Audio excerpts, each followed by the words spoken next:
ยอหัตถาวันตากราบนบตันตีเคารพคนฟังทั้งหลายญาติพี่น้องเปื่อนป้องสหายสาระบรรยายมีหลายบ่น้อยศิริธรรมกำเมืองจาริลำถ้อยขอเจิญฟังก่อยเถอะครับอูจวนม่วนใจบ่ได้ลี้ลับสำเนียงเสียงอันล้านนาอนุรักษ์ไว้เรื่องของภาษาเจิญมวลประชาตกเหนือออกใต้เฮามาประกันทุกวันเฮือใดเวลา5 โมงเย็นเปิดวิทยุเฟซบุ๊กเฮือเห็นเนอจีบันเย็นหนอเนามีหลายรถบทท่วนกวนเกาจวนเฮือละเมาเอาใจบ่น้อยตั้งโลกตั้งธรรมลำนำจ้าถอยมีหลายลีลาสาระศิริธรรมกำเมืองเอิ้นจาวาทะสดับกันได้เนนายอาตมาข้านั้นจักได้ขยายข้อความบรรยายมดใส่เป็นป้อยเจิญฟังตะตัวเจ้าบัวกับซอยบ่ฮือเสียอันเวลาขอเจิญฟังไปก่อนละนายเฮยยกมือ10 นิ้วถวายความนอบน้อมต่อพระรัตนตรัยมีพระพุทธพระธรรมพระสงฆ์ขอถวายความเคารพครูพระมหาเถระพระเถรานุเถระครูบาอาจารย์ขอเจริญพรกับศรัทธาท่านผู้ฟังพุทธศาสนิกชนคนดีทุกท่านที่ได้รับชมรับฟังรายการศิริธรรมกำเมืองทาง Facebook Live พานุวัฒน์แสนคำและได้รับฟังทางคลื่นสถานีวิทยุเพื่อการศึกษาวิทยาลัยสงฆ์นครลำปาง FM 106.5 เมกะเฮิรตซ์ก็ตั้งวิทยุนี้ก็รับชมรับฟังได้2 ช่องทางนะของท่านที่มีอินเทอร์เน็ตเนาะก็สามารถเข้าลิงก์นะตั้งวิทยุออนไลน์ได้เนอะนะก็ลองกดพร้อมนะ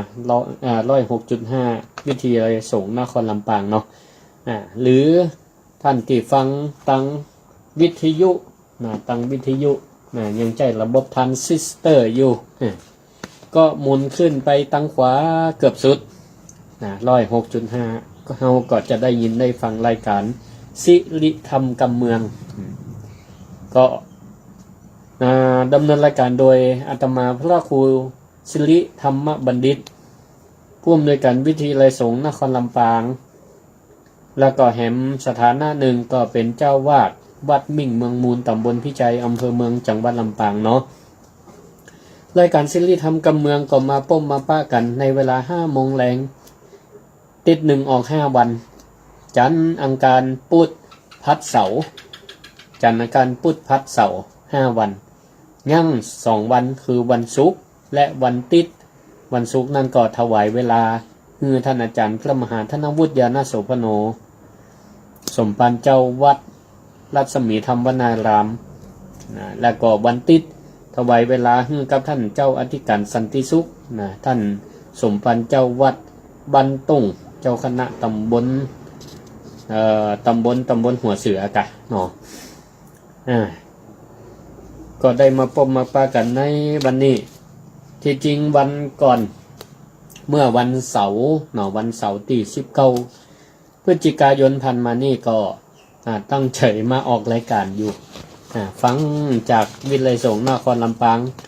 นะศรัทธาก็จะสังเกตว่าวันนั้นเวลา5 โมงมีเพลงนำรายการเพลงประจำรายการศิริธรรมกำเมืองแต่บ่มีเสียงอู้ก็เป็นความผิดพลาดของอาตมาภาพเองเถอะขอสุมาอภัย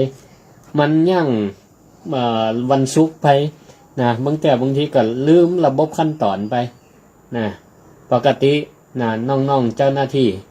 ดีเจดีเจนัดดีเจดิวประกาศตั้งอัตโนมัติไว้นะว่าเวลาทุก1 ชั่วโมงมันก็จะตัดเข้าสถานีโฆษณาแล้วก็ขั้นเวลากันแล้วหลังจากนั้นก็ผู้ดำเนินรายการต่อประกาศจะสามารถกดกดออนไลน์กดอู้ได้เลยนะที่นี่อาตมาก็กดเพลงแล้วแต่ว่าพอจบเพลง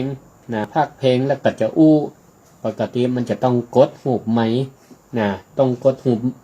ไม้ปุ่มแดงถึงจะอู้ได้นะถึงจะอู้ได้วันนั้นก็เปิดทั้ง2ระบบ Facebook ไลฟ์ก็ดีแล้วก็ตั้งระบบวิทยุออนไลน์ปรากฏว่าลืมกดไมค์ที่วิทยุออนไลน์ เสียงเข้ากับเฉพาะ Facebook ไลฟ์แต่เสียงบ่ผ่านสถานีก็อนุโมทนาขอบคุณโยมคำสุขเนี่ยอันนี้เป็นมอนิเตอร์ประจำรายการสิริธรรมกำเมืองไปละโยมคำสุขบ้านบุญเกิดสกรรมกระโทรมาบอกพระอาจารย์จะได้ว่าเสียงเพลงมันยั่งไปแล้วก็เสียงอู้บ่มีพอมันบ่มีป๊บมันก็กลายเป็นตัดไปหาเพลงซึ่งน้องๆประกาศได้ตั้งไว้ว่าถ้าหากว่ารายการใดบ่มีไผออกรายการมันเงียบเสียงมันจะหายไปก็ประมาณกี่นาที5นาทีก็จะตัดไปหาเพลงอย่างนะทีนี้พอเขาจะเข้ารายการมันเข้าไม่ได้มันต้องแจ้งละอ่อนเปิ้นก่อนพอดีวันนั้นก็ระเวนระวือกันอยู่ห้องก็ระเวนระวือคืออย่างยุ่งเนี่ยแปลว่ายุ่งระเวนระวือเนี่ยนะประกาศยุ่งวันนั้นก็เป็นวันที่ภาคกลางวันมีพิธีซ่อมหับปิญญาและแสดงมุทิตาจิตแก่บัณฑิตมหาบัณฑิตของวิไลสงฆ์นครลำปางนะที่เปิ้นได้สำเร็จการศึกษาในปี65แล้วก็จะเข้าพิธีประสาทปริญญาบัตรที่มจลส่วนกลางปุ้นอยู่ที่อำเภอวังน้อยจังหวัดพระนครศรีอยุธยาก็จะฮับกันในวันที่ถ้ามหาบัณฑิตมันมี3ระดับบัณฑิตเนี่ยนะ1บัณฑิตก็คือปริญญาตรี2มหาบัณฑิตปริญญาโทแล้วก็ดุษฎีบัณฑิตปริญญาเอกเนาะวันที่10นี่ก็จะเป็นภาคของหมู่ที่เปิ้นจบปริญญาโทปริญญาเอกและก็ที่ได้รับยกย่องเทียบเท่าปริญญาเอกนะปริญญาโทถ้าเทียบเท่าเนี่ยเปิ้นห้องว่ามหาบัณฑิตกิตติมศักดิ์อันนี้เทียบเท่ากับปริญญาโทหมายความว่าที่เปิ้นมีคำว่ากิตติมศักดิ์นี่อันนี้ก็เป็นเกตความรู้กับสถาญาติโยมเนาะที่เปิ้นห้องว่ามหาบัณฑิตกิตติมศักดิ์อันนี้หมายความว่าเปิ้นเอาหน้าที่การงานหรือประสบการณ์ของท่านนั้นที่เปิ้นได้ทำอยู่ถึงแม้ว่าเปิ้นบ่ได้เรียนกระบวนการเรียนตามระบบมหาวิทยาลัยบ่ได้เรียนในระดับปริญญาโทแต่ดูแล้วประสบการณ์การทำงานของเปิ้นเนี่ยเทียบเท่าได้เลยเทียบเท่าว่าจบปริญญาโทเปิ้นก็เลย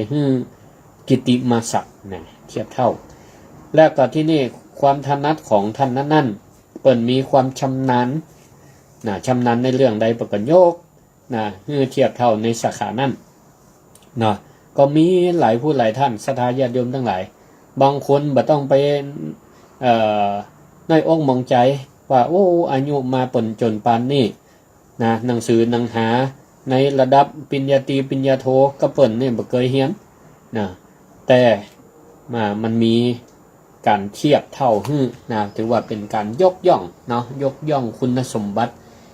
ความเชี่ยวชาญด้านนั้นก็มีหลายผู้หลายท่านศรัทธาญาติโยมทั้งหลายเป็นห้องว่าปราชญ์แปลว่าเป็นผู้มีความรอบรู้เป็นผู้มีความรอบรู้ฉลาดในด้านนั้นเปิ้นก็เลยยกย่องปราชญ์เจ้าบ้านมีเยอะมีหลายคน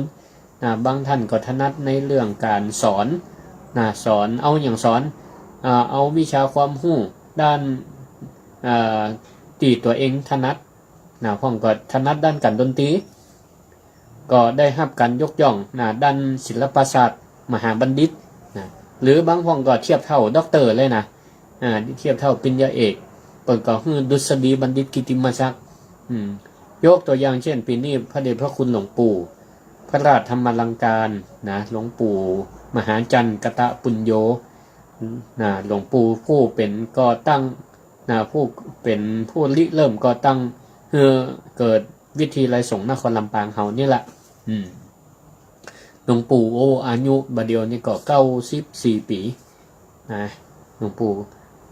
ความถนัดความสามารถหลวงปู่นั่นมีหลายด้านการบริหารด้านการพระพุทธศาสนา หรือว่าหลวงปู่ทั้งเป็นพระนักวิชาการและพระนักปฏิบัตินะอย่างนี้เป็นต้นตั้งสภามหาวิทยาลัยก็มองเห็นว่าหลวงปู่ต้องเฮียนนะแต่หลวงปู่การศึกษาที่หลวงปู่เฮียนจนถึงระดับสูงสุดนี่หลวงปู่เฮียนบัจเจธรรมดานะสมัยก่อนเนี่ยหลวงปู่เฮียนจบปริญญาตรีมหามงกุฎราชวิทยาลัยนะมหาวิทยาลัยสงฆ์แห่งหนึ่งห้องว่ามมลนะเนี่ยหลวงปู่พอจบสมัยนั้นเปิดมาประกอบพัฒนาด้านการศึกษาเกิดโรงเรียนหลายตีหลายแห่งและก็ไปนำไปปรารภริเริ่มก็ตั้งโรงเรียนตั้งพระปริยัติสามัญกันกุศลจนถึงมหาวิทยาลัยสงฆ์อย่างวิทยาลัยสงฆ์เนี่ยคุณอุปการของหลวงปู่มีนักสภามหาวิทยาลัยก็เลยยกย่องหลวงปู่ได้รับดุษฎีกิตติมศักดิ์ปีนี้ด้านสาขาพระพุทธศาสนาเนี่ยอย่างนี้เป็นต้นสดาญาติโยมทั้งหลายเพราะฉะนั้นคนเฮาท่านทั้งหลายเฮาก็ถึงแม้ว่าเฮาบ่มีโอกาสจะด้วยปัญหาอุปสรรคใดๆก็ตามในสมัยตะก่อนเนี่ยการเรียนการศึกษาเนี่ยเฮาก็ต้องยอมรับเนาะในสมัยอดีตเนี่ยนะคนจะได้เรียนได้ได้เรียนตะก่อนนี่ต้องมีฐานะพอสมควรต้องมีฐานะพอสมควรพ่อแม่ต้องมีศักยภาพเนาะมีความมั่นคงทั้งด้านฐานะครอบครัวที่พอจะส่งลูกหลานตันเต้าเรียนได้แล้วสมัยตะก่อนเนี่ยลูกนักหลานหลายเนาะลูกนักหลานหลายเอาปริมาณไว้ก่อนตะก่อนนี่นะมีลูกมีเต้าเอาไว้เปิ่งการเปิ่งงานสมัยตะก่อนเรื่องการส่งเสริมฮื้อห่ำฮื้อเฮียนนี่ก็เอาเหมาะอ่านออกเขียนได้แต่ก่อนนี่การศึกษาภาคบังคับเนาะสมัยก่อนนี่เหมาะได้ประถม4นี่ก็ถือว่าดีละดีที่สุดละเนี่ยแต่ก่อนก็โอกาสด้านการศึกษาของคนสมัยก่อนนี่ก็บ่ค่อยอาจจะมีโอกาสนักเท่าใดโดยเฉพาะคนที่อยู่วัยอยู่ในฐานะปานกลางเนาะก็เนี่ยแต่ว่ามีความสนใจมีวิริยะมีความเพียรในการทำมาหาเลี้ยงชีพเนาะก็อาศัยครูพักลักจำห้องเนาะเป็นละอ่อนอายุหมอก11-12มีกำลังวังชาสมัยตะก่อนนี่ละอ่อนนี่หมอกว่าบาแหงแป้งมีก็ช่วยพ่อแม่ได้ก็ไปเป็นลูกจ้างเป็นห้องไปเป็นลูกจ้างอยู่กับนายจ้างเมื่อนก็อาศัยประสบการณ์ทำจนมีความชำนาญพัฒนาการจากเป็นลูกจ้างก็ผันตัวออกมาทำประกอบอาชีพเป็นของตัวเองหรือบางคนเนี่ยมีพรสวรรค์ตัวมีพรแสวงตัวก็เอาดีด้านการงานนั่นใส่อกใส่ใจทำจนมีความเชี่ยวชาญชำนาญและอาศัยความเพียรพยายามก็จนสังคมยอมรับได้บางคนก็ถนัดด้านการประพันธ์ปราชญ์เจ้าบ้านสมัยก่อนนี่เขียนหนังสือหนังหานี่กำต่อได้อ่านออกเขียนได้แต่ว่ามีความถนัดมีความชอบในส่วนตัวพ่องก็หูฟังวรรณกรรมฟังข่าวฟังจ้อยฟังคนนั่นฟังคนนี่ครูบาอาจารย์นักสมัยก่อนอาจารย์ไผ่ประล่ำประเลือยกตัวอย่างถ้าจะเก่าแต่พญาพรหมโวหารเนาะอันนี้ก็เป็นปรมาจารย์ในการแต่งข้าวสอนใจข้าวสอนหญิงข้าวสอนใจข้าวสอนละอ่อนข้าวสอนคนใหญ่ก็จนมามีอิทธิพลต่อการดำเนินชีวิตของคนแต่ละช่วงสมัยและก็จนถึงปัจจุบันเนาะอย่างที่มันเป็นธรรมะเป็นสัจธรรมในการดำเนินชีวิตเพิ่นก็ยังเอามาอยู่เนาะข่าวของพญาพรหมโวหารเนี่ยถ้าเป็นสมัยปัจจุบันนี่ได้รับปริญญาดุษฎีกิตติมศักดิ์เนี่ยด้านอักษรศาสตร์ด้านวรรณกรรมนี่ถ้าจะนักพ่องเหมือนกันเนี่ยศรัทธาญาติโยมทั้งหลายอย่าได้ดูถูกดูแคลนกำลังสติปัญญาของตัวเก่าถ้าเฮามีความสนใจด้านใดก็ทำให้มันสุดทำให้มันดีที่สุด เนาะทำไปแล้วเฮาเกิดความสุขอกสุขใจทำไปแล้วบ่เกิดความเดือดเนื้อห้อนใจต่อตัวเก่าและก็ต่อคนรอบข้างสังคมทำเถอะนะอาตมาคนหนึ่งก็ขอสนับสนุนและให้กำลังใจนะศรัทธาญาติโยมทั้งหลายนะสุดท้ายแล้วเนี่ยคนเฮาเนี่ยนะตอนเฮียนเนี่ยมันก็เฮียนหนังสือหนังหาเนี่ยมันก็เหมือนกับกันไขกุญแจเนาะเวลาเฮาใจห้ำเฮียนหนังสือเนี่ยมันก็เป็นการไขกุญแจเปิดประตูสู่โลกกว้างศรัทธาญาติโยมทั้งหลายเขาจะสังเกตว่าตอนเป็นละอ่อนเนี่ยเขาก็จะเฮียนสปะสปันเฮียนหลายสิ่งหลายอย่างเฮียนมันทุกวิชาก็อย่างเพราะมันเป็นการสร้างฐานสร้างฐานเหมือนแปลงบ้านแปลงจ้องตีเปิลแปลงตึกแปลงวัดแปลงธาตุเจดีย์สังเกตเนี่ยเจดีย์เนี่ยหันชัดเจนเปิ้นแปลงธาตุแปลงเจดีย์เปลี่ยต้องแปลงฐานมันกว้างเพื่อให้อย่างเพื่อน้ำหนักของพระธาตุเจดีย์เนี่ยมันลงสู่ตั้งหลุมเนี่ยฐานมันต้องกว้างต้องแข็งแรงแล้วพอตั้งปลายเนี่ยเขาจะสังเกตว่ามันจะเริ่มน้อยลงการเรียนการศึกษาก็เหมือนกันไม่แรกเป็นละอ่อนเนี่ยเนื่องด้วยก็หลายอย่างกำลังสติปัญญาของละอ่อนเนี่ยจังจดจังจำเนาะจำง่ายเพราะว่าสติปัญญาของละอ่อนเนี่ยช่วงเป็นละอ่อนเนี่ยเป็นไว้กำลังจำแล้วก็การครั้งการเก็บความหูของละอ่อนเนี่ยมันยังว่างอยู่เหมือนภาชนะตีเอาครัวเข้าใส่มันยังสามารถบรรจุได้นักอยู่เปิ้นก็เลยให้ละอ่อนเนี่ยเฮียนหลายสิ่งหลายอย่างอันอย่างที่มันจะเป็นประโยชน์เช่นกันตัวอักษรเนี่ยอันนี้เพื่อการสื่อสารมันมีทักษะหลายอย่างเนี่ยทักษะการจำเนี่ยอันนี้ถือว่าเริ่มแรกเนี่ยละอ่อนก็จะต้องเรียนด้านนี้ก่อนเรียนอักษรพยัญชนะหลักภาษาไทยภาษาอังกฤษสภาภาษาเดี๋ยวนี้เมื่อเรียนหลักการจำแล้วมันก็เรื่องความเข้าใจเนี่ยก็ก่อยเรียนต่อไปพอเรียนในระดับสูงขึ้นไปเนี่ยสังเกตศรัทธาญาติโยมทั้งหลายมันจะเริ่มน้อยลงมันจะเฉพาะทาง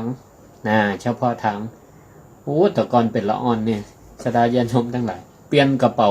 นักเรียนเนี่ยยังน้อยปีละแก่นโมโหแบกอย่างไปปะลำปะเรือหนังสือหนังหาสปะเห็นเกือบทุกวิชาเหมือนกันนะวันหนึ่งนี่พอเขียนสูงขึ้นครัวของหนังสือหนังหาก็เริ่มน้อยลงพอเห็นระดับปริญญาตรีหันก่อนศรัทธาญาติโยมทั้งหลายเพิ่นก็จะมีสาขาวิชาให้เลือกเรียนนั่นหมายความว่ามันก็ต้องถามเจ้าตัวคนเรียนว่ามีความชอบมีความถนัดด้านใดสนใจด้านใดก็เรียนด้านนั้นคือมันทะลุปูโป่งคือเรียนคือมันถึงปริญญาเนี่ยปริญญาตัวนี้ยาเนี่ยแปลว่าหู้ปริญเนี่ยปริเนี่ยปละเนี่ยแปลว่ารอบปริญญาจึงแปลว่ารู้รอบหู้รอบในศาสตร์นั้นที่ตัวเก่าเลือกเรียนเพราะในระดับ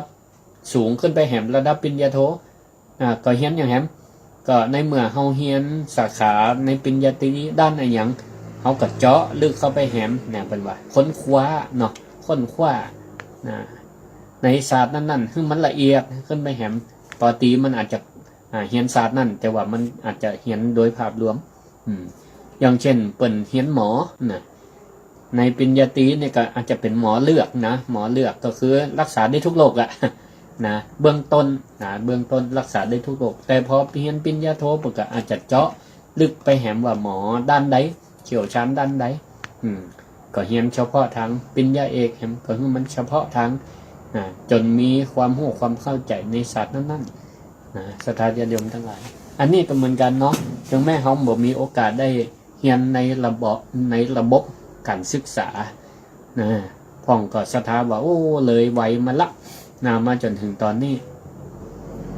ก็สามารถพัฒนาตัวเก่าของเขาได้เรื่อยๆเพราะการศึกษาชีวิตการศึกษาชีวิตเนี่ยมันมีที่สิ้นสุดเป็นห้องว่าปริญญาชีวิต ไม่มีที่สิ้นสุดจนกว่าปุ๊บ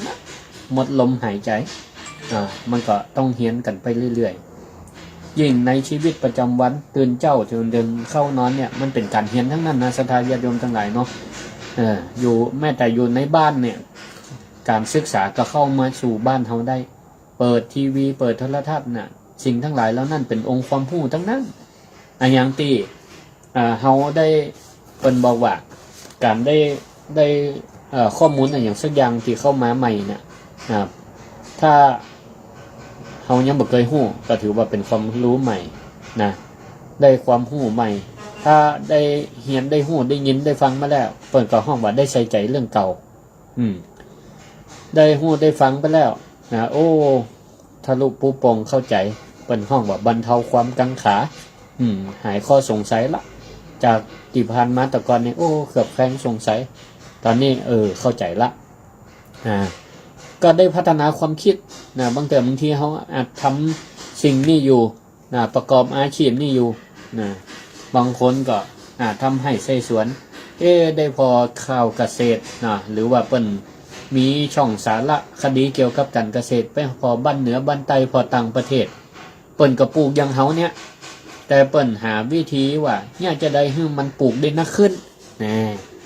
ใจเวลาเท่ากันแต่ปริมาณมันได้นักขึ้นอันนี้เป็นห้องว่าได้นวัตกรรมเนาะเป็นห้องว่าได้นวัตกรรมนวแปลว่าใหม่กรรมก็คือการงานเนี่ยการงานการงานที่มันเกิดความรู้ใหม่ขึ้นมาเนาะมันบ่ได้หมายความว่าในอดีตเฮาเคยหันพ่อแม่ปู่ย่าตาทวดเฮาปลูกข้าวจะได้ทำให้ใส่สวนจะได้เฮาก็จะยังทำเหมือนเก่าแม้แต่เกี่ยวข้าวมาเดียวเนี่ยนะเกี่ยวข้าวมาเดียวเนี่ยก็บ่อันนี้ละลบนะเกี่ยวข้าวกันยังมีอยู่แต่ว่ากล้าแห้งอันยังมันก็แป้งป้องก็บ่ไหวเนาะลงทุนไหนจะกล้าปุ๋ยกล้ายากล้าอย่างต่างๆซ้ำจะมาจ้างกล้าแห้งเกี่ยวนี่ก็ไทยเจ้าสีบะตันนะก็มีนวัตกรรมใหม่มีรถดูดเข้าเดี๋ยวนี้เนี่ยนะเอารถขนาดใหญ่เลยดูดเข้านี่เอาเข้าไปในเครื่องเสร็จแล้วก็ตวงเอากระสอบไปตวงก็ได้เป็นไตมันจะก็ลดขั้นตอนในการอย่างลดขั้นตอนจากการเกี่ยวสมัยก่อนเนาะเกี่ยวแล้วก็เอาไปกองแล้วเป็นห้องไว้เหมาะเข้าเหมาะเข้าก็คือเอาอันเข้านี่มากองไว้เสร็จแล้วก็ตีเข้าแหมฝาดเข้าแหมเนาะฝาดเข้าปอเอาเอวมาห้องเนาะฝาดเข้าเสร็จแล้วต้องมามาฟัดเข้าแล้วตากเข้าถ้าถึงจะเอาตักใส่กระสอบเอาไปไว้ในทุกเข้าเอาไปขายหนุกกว่าจะได้เข้ามานี่ใจสักเล็กสักน้อยแต่ในสมัยปัจจุบันห่างกับเปิดก็มีนวัตกรรมเนี่ยเปิดห้องว่านวัตกรรมเนี่ยจะได้ให้มันได้ปริมาณเพิ่มขึ้นเนาะแต่ลดค่าใช้จ่ายเปิดก็มีวิธีการอย่างอื่นมันก็มีข้อดีข้อเสียมันอยู่อย่างนี้เป็นต้นศรัทธาญาติโยมทั้งหลายโลกเนี่ยมันเปลี่ยนไปอยู่ตลอดเวลาเพราะฉะนั้นเนี่ยเขาก็ต้องรู้เท่าทันเนาะแล้วก็ต่อการเปลี่ยนแปลงทางสังคมบางทีเนี่ยมันก็มาอยู่ในชีวิตประจำวันเขาเนี่ยเขาก็มีการเปลี่ยนแปลงแบบต่อเนื่องศรัทธาญาติโยมมันต่อเนื่องจนเขาบ่รู้สึกตัวด้วยซ้ำไปยกตัวอย่างเนี่ยยังเครื่องมือสื่อสารอย่างต่างๆทั้งหลายเหล่านี้เนี่ยเสียงติศรัทธาได้ฟังได้ยินเนี่ยจะฟังจากวิทยุสมัยก่อนนี่ก็จะฟังวิทยุก็ต้องไปซื้อทานเนาะซื้อทานมาใส่บัตรใส่ทานบ่มีไฟก็ไม่ได้ฟังปัจจุบันก็มีปลั๊กเพิ่มเข้ามาแหมมีปลั๊กเพิ่มเข้ามาแหมและนอกจากนั้นมีช่องทางทั้งเลือกชาร์จแบตได้เขาก็สามารถฟังได้สะดวกได้ง่ายขึ้นเนี่ยอย่างนี้เป็นต้นช่องทางก็เหมือนกันบัตรฟังวิทยุบ่มีวิทยุฟังมีมือถือฟังได้ก็ได้ก็มีวิทยุออนไลน์มี Facebook ไล่ให้เขาได้ นะได้หันได้จานะฟังแต่เสียงถ้าวิทยุฟังแต่เสียงแต่ Facebook ไล่หันหน้าหันตาอาตมาตัวนี้นะอย่างนี้เป็นต้นเนาะอันนี้มันก็เกิดการเปลี่ยนแปลงไปเรื่อยๆมันก็เกิดการศึกษาไปในตัวเนี่ยไปเจ้าหูวัดศรัทธาญาติโยมทั้งหลายอายุที่ปล่อยแม่60-70แบบมีโทรศัพท์มือถือสมาร์ทโฟนแต่สมัยก่อนนี่เอาไว้กดโทรเข้าหับสายแต่ปัจจุบันนี่นอกจากนั้นสามารถเอาไว้พอเองก็ได้มันไม่ใช่แค่เอาไว้ฟังเอาไว้ดูก็ได้ดูข่าวสารดูอย่างต่างๆความรู้ก็เข้ามาทางมือถือเข้ามาทางทีวีโทรทัศน์เราเนี่ยศรัทธาญาติโยมทั้งหลายก็ใจให้มันเป็นประโยชน์เนาะอันยังก็ตามแต่เป็นว่ามีคุณอันนั้นมันก็มีโทษมหันต์เนาะก็ถ้าเข้าใจให้มันเป็นประโยชน์ก็เกิดประโยชน์ทั้งนั้นนะมาเดียวนี่ง่ายศรัทธาญาติโยมทั้งหลายจะเฮียนจะทำอะไรยังสักอย่างต่อก่อนนี่จะต้องไปอบรมจะทำขนมจ้างจะแปลงน้ำยาต้องล้ออบต.มาสำรวจความต้องการก่อนแม่ใครเฮียนยังเนี่ยถ้าสำรวจหมู่บ้านนี่ใครเฮียนนั่นนี่ก็เลยหาคนมาเป็นวิทยากรมาฝึกอบรมเพื่อเขาทำเดียวนี่บ่ต้องรอละพ่อแม่ทั้งหลายใครจ้างอะไรอย่างเนี่ยเข้าไปค้นใน YouTube มีหมดทุกอย่างใครฟังธรรมะวันนี้ศิริธรรมกำเมืองออกตังFacebook ไล่หรือว่าสถานีโอ้ยแม่บอกว่างไปเกี่ยวเข้า ไปซื้อกับเข้ากับปากาดมาบัตันสกรรมเป็นที่เสียดายนี่นะก็ต้องเสียดายไปพอย้อนหลังก็ได้พอย้อนหลังก็ได้ก็มีหลายช่องหลายท่านหลายสถานีวิทยุเปิ่นก็แจ้งอาตมาว่าขออนุญาตเอาไปทำเป็นYouTube เนอะก็อนุญาตหมดก็ไม่ได้สงวนลิขสิทธิ์เนาะอันใดที่มันจะเป็นประโยชน์ต่อศรัทธาญาติโยมทั้งหลายก็อนุเคราะห์กันไปเพื่อเป็นประโยชน์นี่ศรัทธาอยากฟังอะไรยังก็ฟังได้หมดอยากฟังบทสวดบทใดก็เข้าไปพอ YouTube ใครเฮียนหู้อะไรยังเข้าไปพอ YouTube ได้หมดเวลาใดก็ได้ประเดี๋ยวนี้โอ้มันอย่างมาสะดวกสบายแต่ว่าเนาะสะดวกสบายแต่ว่าเพราะฉะนั้นเนี่ยศรัทธาญาติโยมทั้งหลายโอกาสในการศึกษาเนี่ยมันมีทุกที่ทุกแห่งเนาะบางพ่องว่าโอ้ยแม่มันเกินไว้ละจะไปไปเรียนหนังสือตามระบบนี่ไม่ต้องก็ได้เขาก็เข้าเรียนเนี้ยอยากหูอยากฟังอยากเรียนอย่างก็เปิดเข้าไปเนาะอยากเนี่ยอย่างจ้างอยากเนี่ยแม่แต่ทำกับข้าวขนมมันมีสูตรที่พอหมดแม่ทั้งหลายถ้าเขาใจตั้งใจเนาะมีความเพียรใจรักอิทธิบาท4ของพระพุทธเจ้าสำเร็จทุกอย่างเนาะสำเร็จทุกอย่างฉันทะเนี่ยอันนี้อันดับหนึ่งเลยฉันทะนี่ความพออกพอใจวันนี้เขาเปิ้งใจใครเข้าฟังรายการสถานีวิทยุ106.5นี่อีปล่อยแม่ทั้งหลายก็จ๋ามาบอกว่าตั้งแต่ครูบาอาจารย์พระนักเผยแผ่ออกรายการมาตั้งแต่เจ้าตี 3อีแม่ติดตามตลอดจู่ตนจุกองเนาะกำลังใจได้ดีแม่ทั้งหลายก็อนุโมทนาเนี่ยเขาก็ได้ฟังใครฟังอันใดก็ได้ฟังเลือกเอาตามอัธยาศัยตามความปึงใจสิ่งสำคัญมันอยู่ที่ความปึงอกปึงใจฉันทะเนี่ยมันเกิดจากอันนี้ก่อนถ้าเขาเปิดใจองค์ความรู้นั่นก็จะเข้าสู่ร่างกายและจิตใจของศรัทธาญาติโยมทั้งหลายมีฉันทะเพราะมีความเพียรด้วยในการฟังตั้งแต่ต้นกลางแล้วก็จบลงอย่างนี้ก็ทำให้เขานั่นได้องค์ความรู้ได้รับประโยชน์สูงที่สุดอย่างตอนนี้ก็มีศรัทธาญาติโยมทั้งหลายที่ฟังรายการวิทยุบางพ่องที่โทรมาก็ส่วนมากก็คนเดิมจนพอจำเสียงได้ก็มี ที่เปิ้นบ่โทรมาก็มีหลายก็ไปหลายๆที่หลายๆตังเปิ้นก็เอาละเฉลยมาละโอ้ยแม่ติดตามรับฟังเนอะ ขึ้น106.5ครูบาอาจารย์กูตนกูองอ่ะอีแม่ฟังกูตนกูองแต่อีแม่บ่โทร บ่โทรครับนะครับฟังแต่ก็ติดตามรายการก็อนุโมทนานะห้องก็ติดตามชมตั้ง Facebook ไล่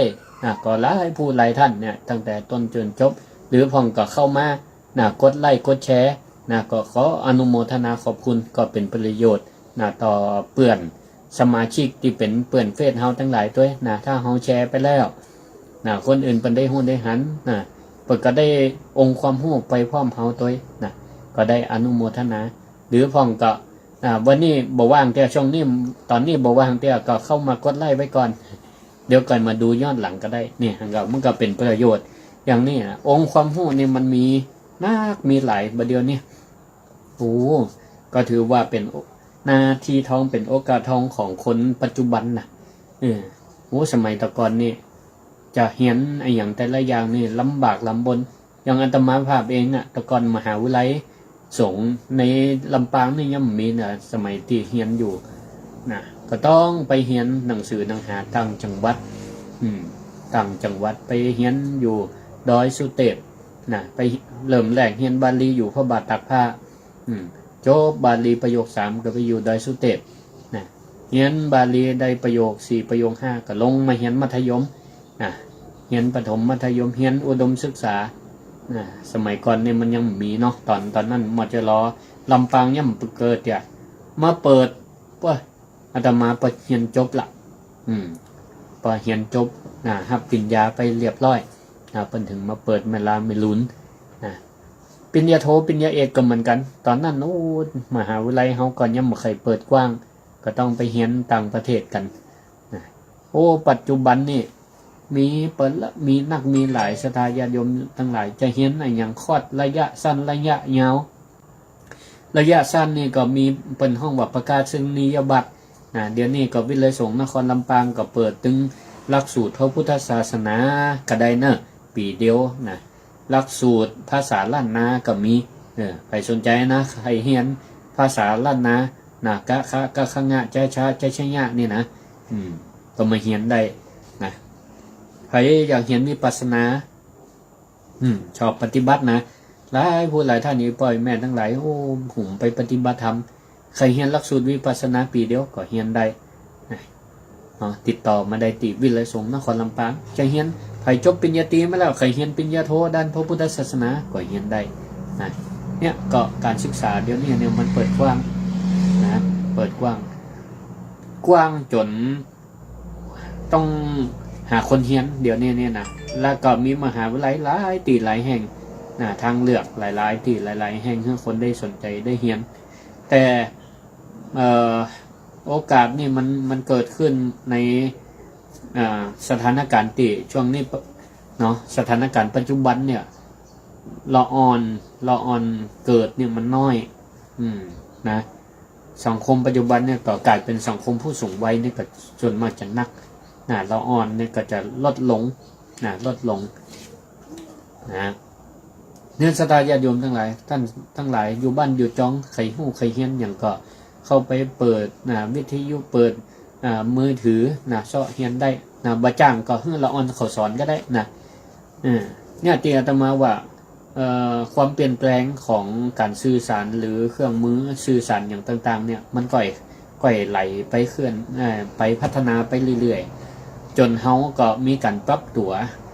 มาจนถึงปัจจุบันพ่องก็บ่ฮู้เนื้อฮู้ตัวจนถึงปัจจุบันตอนนี้ว่าเฮาจังเล่นโทรศัพท์แล้วเคลียร์ช่างแล้วสัมผัสเป็นแล้วมันเป็นไปโดยอัตโนมัติเพราะมันก็มีความจำเป็นปัจจุบันเนี่ยมันด้วยสถานการณ์มันบังคับแล้วก็ชื่อเขาได้ปรับตัวอย่างสัตว์หลายๆประเภทสมัยก่อนบ่ฮู้จักปรับตัวก็ตายไปเพราะบ่มีการปรับตัวให้เข้ากับธรรมชาติสัตว์ที่มีการปรับตัวให้เข้ากับธรรมชาติจะต้องอันที่จะอยู่รอดอยู่รอดได้อย่างแมงยีราฟเนี่ยสมัยก่อนเนี่ยเพิ่นว่าแมงยีราฟเนี่ยคอมันสั้นที่นี่มันต้องกินขัวพักกินใบไม้ที่มันออกต่ำเก้าไม้มันอยู่สูงใบไม้มันอยู่สูงมันยอดมันอยู่สูงก็จำเป็นต้องยืดคอตัวเก่า ให้มันให้มันสูงขึ้นนะอย่างพวกแมงตัวใหญ่ๆสัตว์ไดโนเสาร์อย่างต่างๆเนี่ยมันรู้จักปรับตัวเนาะก็ต้องสูญพันธุ์ไปในที่สุดอย่างนี้นะศรัทธาญาติโยมท่านสาธุชนทั้งหลายวันนี้ก็เกี่ยวกับการรับปริญญาเนาะก็เลยลวดเลยมาจนถึงเรื่องการศึกษามันเหมือนมีวันสุดสิ้นสุดเฮาท่านทั้งหลายก็สามารถเรียนรู้ได้ตลอดชีวิตนะจนกระทั่งว่าพอสุดท้ายแล้วเนี่ยเฮาต้องหามุมของตัวเก่าขึ้นปะนะว่าเฮามีความถนัดความอย่างนะจากที่เฮาอาจจะเรียนหลายๆอย่างนะลองไปพอหลายๆอย่างเหมือนกับศรัทธาเข้ากาดแรงนี่จะกินอย่างดีนะจะกินอย่างดีก็เข้าไปในกาดอันนั้นก็เข้าท่าอันนี้ก็เข้าท่าที่นี่ก็ต้องย้อนกลับมาพอตัวเก่าอยู่ดีว่าเขามักก่อนเนาะมักอันใดก็ซื้ออันนั้นสุดท้ายแล้วมันก็จะเหลือเมนูอาหารที่มันที่เขาอยากกินเนาะอย่างนี้เป็นต้นก็ยกตัวอย่างเนี่ยพอเขามีความถนัดความชำนาญก็ทำให้มันดีที่สุดเมื่อเขามีความชำนาญแล้วเนี่ยองค์ความรู้เนี่ยมันจะเป็นองค์ความรู้ที่เป็นประโยชน์ต่อรุ่นลูกรุ่นหลานต่อไปศรัทธาญาติโยมทั้งหลายบางพองเนี่ยเปิ่นถนัดเรื่องการปรุงยาสมุนไพรเนาะแปลงจนพัฒนาจนมันดีที่สุดแล้วที่นี่ก็เป็นประโยชน์เนาะต่อลูกต่อเต้าบางพองก็แปลงยาทำยาสมุนไพรยาอย่างขายจนตั้งเนื้อตั้งตัวได้พ่องก็เนี่ยขนมเนี่ยกับข้าวกับปลาขายจนดังขึ้นมาแล้วก็สูตรนี่ก็เก็บรักษาไว้ให้ลูกให้เต้าได้ประกอบอาชีพมีหลักมีฐานสืบต่อไปนี่ศรัทธาญาติโยมทั้งหลายเนี่ยก็เพราะกำลังสติปัญญาของเขาที่เขามีความถนัดมีความฟักไฟมีความเพียรเนาะมีความเพียรถ้าที่สุดแล้วสังคมหันประโยชน์หันความสำคัญขององค์ความรู้ของท่านทั้งหลายของเขาเนี่ยไปรู้จะได้เปิ้นอาจจะยกสนับสนุนสรรเสริญเนาะเอาปัญญามาให้เขาอันนี้มันก็เป็นการยกย่องเชิดชูบางห้องศรัทธาญาติโยมทั้งหลายเป็นแต่งเพลงให้คนได้ฟังจนหรือบางห้องก็เป็นศิลปินเป็นห้องว่าศิลปินแห่งชาติศิลปินประจำถิ่นศิลปินภูมิภาคอย่างเงี้ยเปิ้นเก่งแต่งข่าวแต่งซ้อแต่งอย่างต่างๆเนี่ยจนคนเปิ้นเอาไปฟังไปร้องเนาะเปิ้นก็ยกย่องให้มีความถนัดด้านนั้นอย่างนี้เป็นต้นก็จื่อว่าเฮาเนี่ยได้มีชีวิตบนโลกใบนี้ก็อย่างน้อยก็สร้างประโยชน์เนาะกับตัวเก่ากับครอบครัวสังคมประเทศชาติอย่างเนี่ยถือว่าเป็นคนมีคุณภาพเนาะเป็นคนมีคุณภาพเนาะก็ได้จากันมาก็40 กว่านาทีบ่ได้ยินได้ฟังเสียงศรัทธาญาติโยมละตั้งบ้านตั้งจองหลายวันละโทรเข้ามาได้เนอะ064-949-5999รายการศิริธรรมการเมืองโดยพระครูศิริธรรมบัณฑิตก็วันนั้นมีนอกเวลาตะวาก็มีอีแม่สมบูรณ์บ้านไหลศิลาทองโทรมาก็ก็นึกว่าอีแม่เข้าใจว่าตุเจ้าออกรายการก็หรือว่าโทรมาผิดเวลาเพราะบ่ได้ออกรายการแต่อีแม่โทรมาแต่บัดใจอีแม่เข้าใจถูกต้องละฮู้แล้วพ่อครูบ่ได้ออกสถานีบ่ได้ออกรายการแต่อีแม่โทรมาแสดงความยินดีเน้อล่ะถวายมุทิตาจิตกับท่านพ่อครูเน้อนี่ล่ะที่ปีนี้ได้สำเร็จเป็นปริญญาเอกเนาะจะไปรับปริญญาก็เป็นว่าเปิ้นได้ทราบข่าวสารเนาะหลายเมื่อหลายวันก็จากท่านอาจารย์พระมหาสมชาติท่านอาจารย์นี่ก็เมตตาเหลือเกินเนาะ เป็นกระบอกเสียงให้ตั้งวิไลสงฆ์อย่างดีมากนะก็ต้องขออนุโมทนาขอบคุณพระอาจารย์นะที่เปิ้นได้ช่วยประชาสัมพันธ์นะเมื่อวันที่19ผ่านมานี่ก็มีการซ่อมหับปิญญาและแสดงมุทิตาจิตพระอาจารย์ประกอบเป็นสะพานบุญให้ถึงแม้ว่าวันที่19ผ่านมาพระอาจารย์ก็มีภารกิจก็อย่างที่ว่ามันจนกันเนาะที่จะต้องไปช่วยเหลือครูบาอาจารย์นะก็ถึงตัวบ่ได้มาก็เป็นกระบอกเสียงนะได้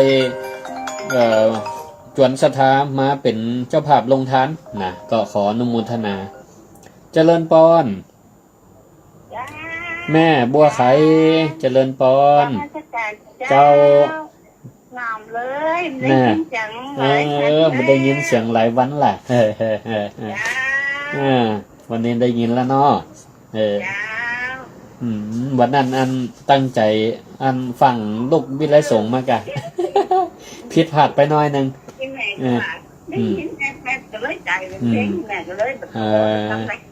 กันเลยตอนแรกว่าจะเอามาเปิดอันอย่างก็เปิดทำวันนี้ภูกที่3น้องปอก็ว่าคนตีเปิ่นติดตามทุกวันอังคารวันพัดวันเสาร์เดี๋ยวเปิ่นจะโมโหก้าอีหรอน้องปอเลยว่าอันวันผูกเคยออกอีหรอมันผูกเปิ่นไปแอวกันหมดเลยเนาะจ้ะไปแอวกันหมดไล่แม่คนเดียวเหมาะใจที่หมู่พระอาจารย์ไปนั่นกันสอนในอย่างกันไปอันแม่งสอนล่ะจ้าโอ้ดีก็ไม่ได้ไปกระเปิ่นเหมือนกันนะแม่น่ะโยมแม่ถ้าอาจารย์กระหลงเอาเผ็ดเอาว่านั่นน่ะอย่างก็แผ่นได้ให้แม่แม่โอ้ได้ละกะโอ้ดีแกงอมเนาะโตดีเนาะวันนี้เขาต้องยืมไปพูดอย่างละเปลี่ยนกันเนาะแบ่งกันไปอาจารย์กันไล่ห้องเด้อได้เอาสาธุเดี๋ยวอันมีเวลาดีๆเดี๋ยวจะรวบรวมกันอาจารย์ขนมหูกันเนื้อมานะโอ้ได้ดีละขอบคุณแม่บัวไข่เจริญพรศรัทธาแม่บัวไข่บ้านตกหัวจ้างโทรมาละวันนั้นก็มีศรัทธาเปิ่นแม่อ้อยอินยศรีก้านะหันทายหูก็น้องแอมกับแม่อย่างไงแม่วันนี้ก็ไปเลี้ยงลงทานเจริญพรแม่อ้อยเจริญพรย่างท่านน่ะเจ้าได้ยินแม่ได้ยินแล้วอันนี้ทำอย่างไรเชียวอันนี้ทำอย่างนี้โอ้พระครูสิริธรรมบัณฑิตกะเจ้าภาษาเจ้างงล่ะคือมันชอบหายากชอบหายากแต่กระโทรมันมาตรงกันแล้วนี่โทรมาตรงกันแล้วแต่งขนมแล้วยังมาเป็นกันเจ้ายังแต่นอล้อละออนล่ะกำลังจัดเด็กบุนอจัดเบงไหนจัดเด็กคนเราไปงานไหนมั่วโอ้มาเดี๋ยวนี่สงสัยจะงานซุปไหนพัฒนาการจัดทำเบรกแล้วนะมาเดี๋ยวนี้นะไอ้มาธรรมดาแล้วนี่ชุดตาได้เดี๋ยววิไลสงฆ์มีงาน200กองดูสารกลางวิไลสงฆ์จัดงานเนี่ยสั่งได้ก่อนนี่ถ้าวิไลสงฆ์จัดกิจกรรมเนี่ยจะสั่งเบรกได้ก่อนได้อยู่ราคากองตาได้พิเศษโอ้ราคาพิเศษได้แหละได้เดี๋ยวติดต่อกันโอ้คิดบ่แป้งเนาะทำเองแหละเรียนธรรมะอยู่นั่นดิเจ้าสาธุขอบคุณแม่อ้อยเจริญพรสาธุเจ้าโอ้แม่อ้อยนี่ก็มันเนี่ยขนมเนอะมันทำขนมนะเนี่ยเขาถนัดอันใดนะก็ใส่ใจนะฟังทำไปใส่ใจไปตัวเนาะอันนี้ถือว่าเป็นเครื่องชูรสตีพิเศษแล้วก็มันหาไหนมาได้ละ เนาะมันหาในบ่ได้นะมันเป็นอัตลักษณ์ส่วนตัวเจริญพรแม่ทา ไม่ตายจ้าพ่อจ๋า เจ้าแม่ทา เจ้าเป็นกำลังใจให้อาจารย์เนื้ ขอบคุณขอบคุณ ทุกวันนะ ลาสาธุ สาธุเจ้า นั่นเป็นกำลังใจกับหอมติบไว้กันนะ เพื่อนว่าอย่างเจ้า ฮะอันอย่างกะ เพื่อนว่าอย่างเจ้า เบอร์โทรเบอร์อย่างว่ารวมติบไว้รวมติบไว้เดี๋ยวเอาเจ้ารวมติบไว้เดี๋ยวไปเอาแล้วก็เข้าวิเลยสงฆ์เป็นทุนการศึกษาเนอะ เจ้า สาธุสาธุขอบคุณแม่ทาเจริญพร เจ้า สาธุนะแม่ทาขอบคุณนะก็ก็ยังมีเวลาแหม10 นาทีโทรเข้ามากันได้เนอะโทรเข้ามากันได้นะ0649495999โอ้อันนี้เดี๋ยวก่อนเนอะบัดได้ฮับเตียอันนี้ถ้าจัดอันขายดินจี บัดลังอันสั่งดินจีไว้กันนี่เดี๋ยวก่อนเดี๋ยวใกล้ว่ากันอันนี้บัจจัยอัน FC รายการวิทยุเนี่ย นะก็เจริญพร นมัสการ เจ้าโยมคำสุขเจริญพรวันนี้บัดโทรมาช่วงต้นนี่แสดงว่าราบรื่นนี่เนาะ เจ้าแบบนี้ก็ชัดเจนดีวันนี้ ขอบคุณมากถ้าโยมคำสุขโทรมาช่วงต้นรายการนี่มันต้องมีผิดปกติสักอย่างละนี่นะ ขอบคุณนะอนุโมทนาสาธุโอ้แม่สีกุลโทรมาใหม่แม่สีกุลโทรมาใหม่เจริญพรแม่สีกุลเจริญพรเอ้าบัดได้ยินเสียงหลายวันอาจารย์จะหายไปไหนวะช่วงนี้ก็กิจกรรมหลายอย่างแต่ก็จึงบัดละบัดลืมนะสถาที่อยู่ตั้งบ้านตั้งจองเนอะอาจารย์รับปริญญานะจ๊ะสอบนะจ๊ะเปิ่นซ่อมกันอันนี้ของโมลำปางนะของพระอาจารย์นี่จะไปซ่อมกับเชียงใหม่วันที่3ธันวาแล้วก็จะไปป่นวังน้อยจะไปฮับแต่วันที่10ฮับแต่วันที่10ธันวาน่ะโอ้ถ้ามันอยู่ใกล้กันนี่จะจวนไปอยู่เนาะก็ขอแสดงความดีใจด้วยนะสาธุขอบคุณนะเจริญพรขอบคุณนะสาธุสาธุผู้หลวงพ่อก็ลืมชื่อเพิ่นหรอกพ่อครูดมกะเจ้าจะได้วันผูกเนอะวันผูกฟังเป็นกำลังใจให้เปิดตัวนะได้เดี๋ยวกลับเหรียญเพิ่นเนอะขอบคุณแม่ศรีกุลเจริญพรเจ้าเจริญพรวัดการครับเชียงดาวครับโอ้เชียงดาวเหรอโอ้ใครจำผมได้เนาะจำได้ผมจำเบอร์ไม่ได้ไงผมพุ่งได้เมื่อกี้เนี่ยวันนี้ได้ยินเชียงดาวได้ยินเสียงแล้ววันนี้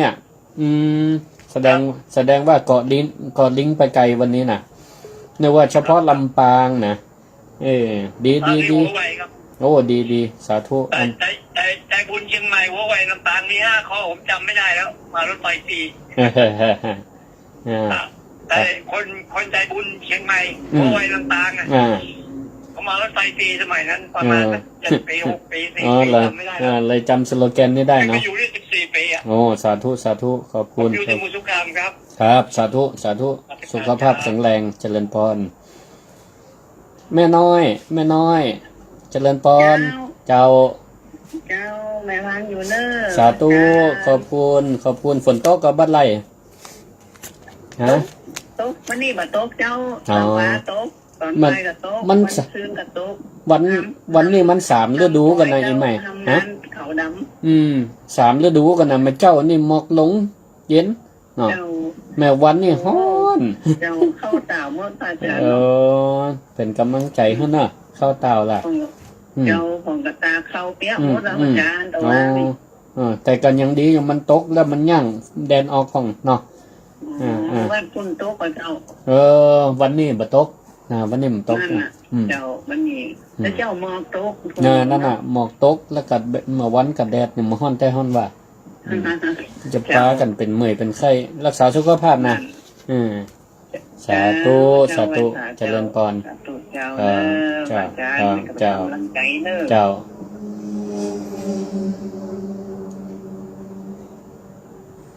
ละ55 นาทีแล้วได้เห็นสักสายหนึ่งกันเนาะแล้วก็จะได้ลากันละนะมันได้ปั่นปอนข้าวกันหลายวันน่ะมาได้ก็โอ้จวนนะ6 โมงน่ะแล้ววันพุ่งเขาก็จะมาปะกันฟังธรรมกำเมืองเนอะวันพุ่งนะเจริญปอนแม่สีนวลโอ้บ่ได้ยินเสียงหลายบันแม่บ่ได้ไปถ้าต้องปูสกรรมได้เจ้าตีวันที่19พันมานี่กะบ่เป็นหยังแม่จะเอาตังค์ให้ไอ้น้องแม่ก่อนไปบีไปช่วยหยังก็ได้นะลูกสาธุเห็นว่าเปิ้นช่วยของหวานยังกำหูนะดีละฟังนี่เนาะวันนั้นก่อนลงทานหลายที่หลายแห่งที่เปิ่นฟังรายการวิทยุกับมาหอมมาห่วมตัวเดี๋ยวเหมือนงั้นฉันเล่าดีละบุญหนักเนาะบุญหนักขอบคุณแม่เนอะบุญหนักอยู่แล้วเนาะแม่จีนนอนุโมทนาบุญโดยเจ้าเหมือนกันเนอะแม่กับอันปอวิโรจน์เนอะดีใจตัวเนอะสาธุสุขภาพแข็งแรงแสดงความดีใจตัวเนอะเจ้าฟังทุกตนทุกองค์นะเจ้าสาธุขอบคุณจนท่านไอ้เป็นจบ4 ทุ่ม4 ทุ่มเนาะท่านอาจารย์บวรวิทย์นะโอ้มาท่านแม่แล้วดีเจ้าได้ยาอายุวัฒนะดีเนาะเจริญพรสาธุเจ้าสาธุละขอบคุณทุกสายนาตีโทรมาให้กำลังใจรายการศิริธรรมกำเมืองโดยพระครูศิริธรรมบัณฑิตเนาะก็ต้องขออนุโมทนาขอบคุณเอาละก็จากลากันในวันนี้ผูกปะกันใหม่เวลา5 โมงแรงฟังธรรมนิยายเรื่องแมวขนค้ำแมวขนค้ำจะมาปะกันวันผูกในผูกที่3เนอะติดตามรับฟังกันได้เอาละก็สิทธิจิตจังจิตสังบ่ข้านสมใจกูด้านนาได้ดังคิดสมฤทธินาตามพาธนาเงินคำกำแก้วไหลหลั่งตัวมาเป็นทองผ่องแผ้วมีสุขเลิศแล้วดวงไทยสิทธิกำมังของดีมีใจสมมโนมัยใฝ่คิดสิทธิเตจังอุดมเดชฤทธิ์ตัวสารทิศมีคนสรรเสริญสักสูงยิ่งฟ้าเลิศล่าหงเหินขอฮื้อจำเริญแต่ตักสิทธิลาพังสิ่งยังชอบฮักลุลังอันไหลมางัวควายสิ่งทรัพย์จังมาวัฏาของในโลกาก่อปันหือใดมโนนังนึกกึดใดดังใจสมดังปอนใจที่ได้ปันหือที่อาตมาปันหือขอลาไปก่อนแล